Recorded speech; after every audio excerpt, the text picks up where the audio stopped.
జమ్ము ఏది అయినా ట్రై చెయ్యి ఆచి chicken masala. Aachi chicken masala. Plan A B అంటూ ఉంటారు కదా, మన హీరోలు ఏకంగా ప్లాన్ సి డి కూడా రెడీ చేసుకున్నారు. సింపుల్ గా చెప్పాలంటే మీరు క్యూలో ఉన్నారు అంటున్నారు. ఒక్కొక్కరు ఒకరిద్దరిని కాదు, ముగ్గురు నలుగురు, కొందరైతే ఏకంగా అరడజన్ మంది దర్శకుల్ని బ్యాకప్ లో ఉంచారు. వాళ్ళ సినిమాలు సెట్స్ పైకి వచ్చేది ఎప్పుడో తెలియదు, కానీ బ్యాకప్ మాత్రం పీక్స్ లో ఉంది. మరి ఏ హీరో ఎవరిని లైన్ లో పెట్టారో చూసేద్దామా? రాజమౌళితో సినిమా చేస్తున్నప్పుడు తెలియకుండానే భారీ గ్యాప్స్ కామన్. అందుకే ఆ తర్వాత వేగం పెంచేస్తుంటారు హీరోలు.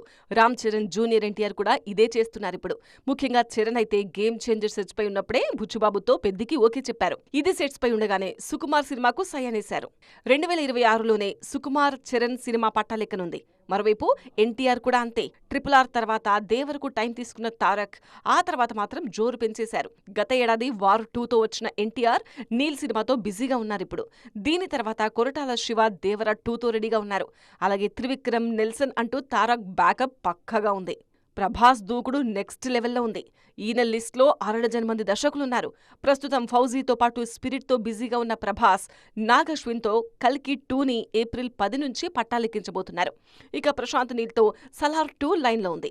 వీళ్లు కాకుండా ప్రశాంత్ వర్మ, లోకేష్ కనకరాజ్ పేర్లు కూడా ప్రభాస్ దర్శకుల లిస్టులో వినిపిస్తున్నాయి. అల్లు అర్జున్ దర్శకుల లిస్టు చూస్తుంటే ఎవ్వరికైనా కళ్ళు బయర్లు గమ్మాల్సిందే. ప్రస్తుతం అట్లీతో సినిమా చేస్తున్న బన్నీ నెక్స్ట్ లోకేష్ కనకరాజ్తో ఓకే అనేశారు. ఈయన కోసం తెలుగు నుంచి బోయపాటి, సుకుమార్, త్రివిక్రమ్ వేచి చూస్తుంటే బాలీవుడ్ నుంచి ధురంధర్ ఫేమ్ ఆదిత్యధర్, సంజయ్ లీలా భన్సాలి కథలు సిద్ధం చేస్తున్నారు. మొత్తానికి మన స్టార్స్ బ్యాకప్ ప్లాన్ ఇలా ఉంది.